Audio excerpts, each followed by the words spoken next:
So, your family is on the move. Maybe it's a new job, a new country, a whole new adventure.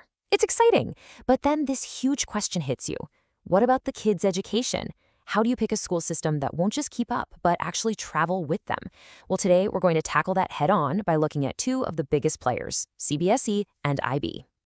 I mean, this is the kind of question that can really keep you up at night, right? Because you're not just picking a school for next year. You're trying to choose a future, a passport, a way of thinking, a whole worldview for your child. And yeah, the stakes, they feel incredibly high. Okay, to make this whole thing less abstract, let's talk about a couple, Arjun and Meera. Picture this. They're both software engineers in Bangalore. Life is good. And then bam, Meera lands this amazing job offer in Amsterdam.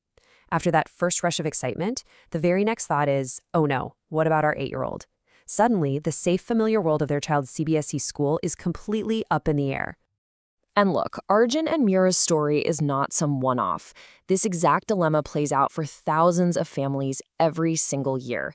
It's a huge crossroads, and it's fueled by some really powerful and, let's be honest, very understandable anxieties. You know these questions, don't you? Will my kid fall behind? Are they going to fit in?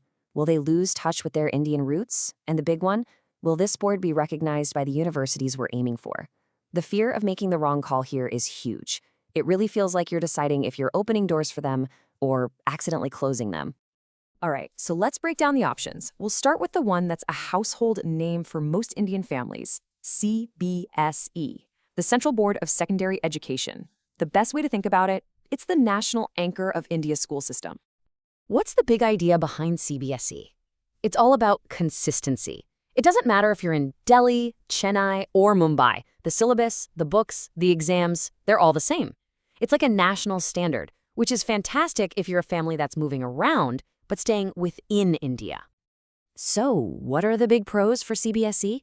Well, for starters, it's known for giving kids a really solid foundation, especially in STEM subjects like math and science. The exams, they're seen as credible and objective. Plus, it's way more affordable than the international boards.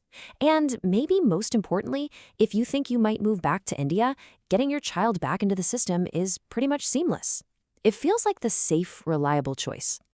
But, of course, there's another side to this. That super intense focus on exams, it can mean there's less room for things like independent research or inquiry-based learning. And the project students do might not be what a school abroad is looking for in a portfolio. This is where a gap can start to appear when you try to make that international jump. Okay, let's pivot to the other big contender, the International Baccalaureate, or IB. If we're sticking with our metaphor and CBSE is the anchor holding you steady in India, then the IB, well, that's your global passport. You see, the whole philosophy of IB is just different. It was literally created for families that move around the world. So the goal isn't just to have kids memorize a bunch of facts. It's about teaching them how to think, how to ask good questions, how to see the connections between different subjects. You know, you might find yourself studying the history of a medieval catapult and the physics of how it works all in the same lesson. It's all connected. And this is the big draw for so many families. The portability is incredible. Your child could, in theory, move from an IB school in India to one in Canada and pick up right where they left off. Top universities all over the world, they know and respect the IB diploma. And it's really built to develop those so-called soft skills, communication, research, working in a team, that are just so valuable no matter where you go. Now, it's not all sunshine and roses. Let's be real about the limitations. First off, it's expensive. Significantly more so. It also completely depends on having really high-quality, well-trained teachers to work. And that open-ended, concept-heavy approach, it's just not the best fit for every kid, especially if they're coming from a system where you're used to being given notes and told exactly what to study. So, that's the theory, but what does it actually feel like when a kid makes one of these big moves? Time for a reality check. And what you see here is that the shock can go both ways. It's not a one-way street. A student from CBSE who moves abroad might really struggle at first. They're used to memorizing, and suddenly they're asked for critical analysis.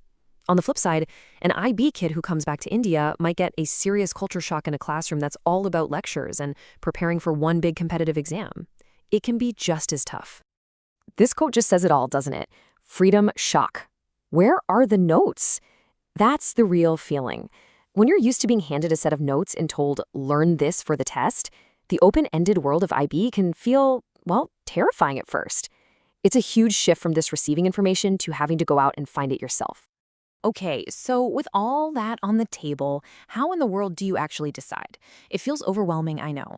So, we've boiled it all down into a practical checklist to help you and your family think it through. These 6 questions really cut to the chase. First, think about your timeline. Are you planning a move in the next 5 years? Is this a short-term thing or a permanent relocation? Then, think about the learning style. Do you want structure or do you want flexibility? And what about your child?